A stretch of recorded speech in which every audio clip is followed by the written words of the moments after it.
NATO Secretary General Mark Rutte will visit Washington, D.C. next week to meet with President Trump as Trump repeatedly criticizes the lack of support from members in the war with Iran. In two interviews yesterday, the president suggested he's considering withdrawing the U.S. from the alliance. Today, dozens of nations joined a virtual summit hosted by the U.K. looking at options to reopen the Strait of Hormuz and trying to contain the growing fallout from the war. Notably, the U.S. did not participate. We're joined now by former U.S. Ambassador to NATO, Ivo Daalder. He's currently a senior fellow at the Harvard Belfer Center and host of the World Review with Ivo Daalder podcast. Ambassador, thanks for being with us. I wonder, considering the president's comments yesterday, considering what he said and did not say in his address last night, where you think things stand right now between the U.S. and NATO? Well, the situation is not good. Of course, the United States is a member of NATO, so this idea that there is a difference between the United States and NATO is part of the way the president talks about it. Says NATO is not doing anything, but of course we are the leaders of NATO, and that goes to the core of the problem that I think we're seeing right now. The president has long believed for many years that NATO is more of a burden than a benefit to the United States. I happen to think he's wrong. I think most people who have worked with and in NATO think that the United States gains tremendously from being a member of NATO, but that is his view. And the situation has become aggravated because of this war. He did not consult with the allies. Many allies think that this war is indeed illegal and are therefore taking steps not to in any way be associated with the war, including limiting their air bases and airspace at times to American overflights and American bases and refueling. That is pretty unique, particularly since it involves major allies. And it just goes to show that the depth of the differences between the United States and our allies in Europe is now as big as I think it has ever been in the history of the alliance in the last 77 years. And what about this visit by the Secretary General? What is his mission? How can he convince President Trump of what you said, that as the U.S. relates, I guess I should say, to its NATO allies, that NATO, being a part of NATO, being the leader of NATO, really does serve America? I think the most important message that Mark Rutte can deliver, both publicly and importantly privately, is to lay out for the president the plan that the European allies and Canada are embarking upon to reduce their dependence on the United States. For too long, the United States has borne too much of the collective defense burden, and the time has long since passed.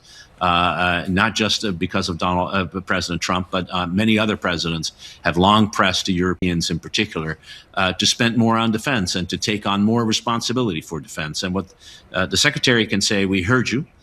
We have, on your urging, Mr. President, agreed to increase defense spending up to 5% of GDP by 2035.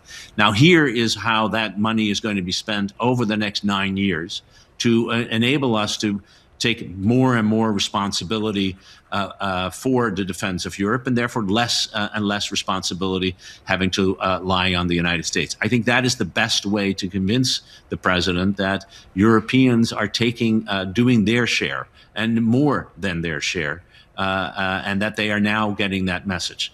That is the message I hope he will send. Whether that will be sufficient, given where the president is and given what's happening in Iran and the difficulties that he faces in Iran, is yet to be seen.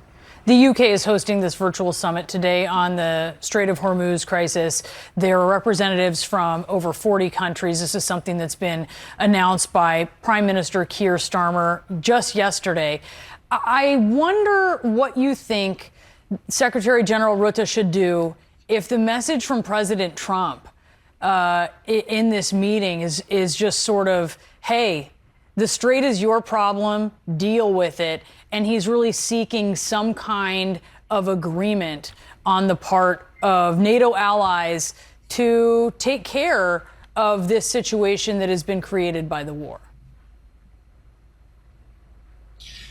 Well, I think it's remarkable that we do have 40 countries coming together. This is, in fact, comes out of an initiative that the Secretary General Rutte started a few weeks ago in order to respond to the call for NATO countries to do more.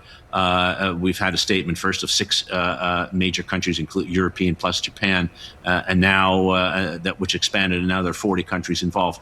Importantly, though, the focus of this effort is to figure out how do you maintain the Strait open after the war has ended, not during the war. And as long as the war is going to continue, no European, no other country, including not the U.S. Navy, is going to try to force it open. The reality is that the Strait of Hormuz was open on the February 28th.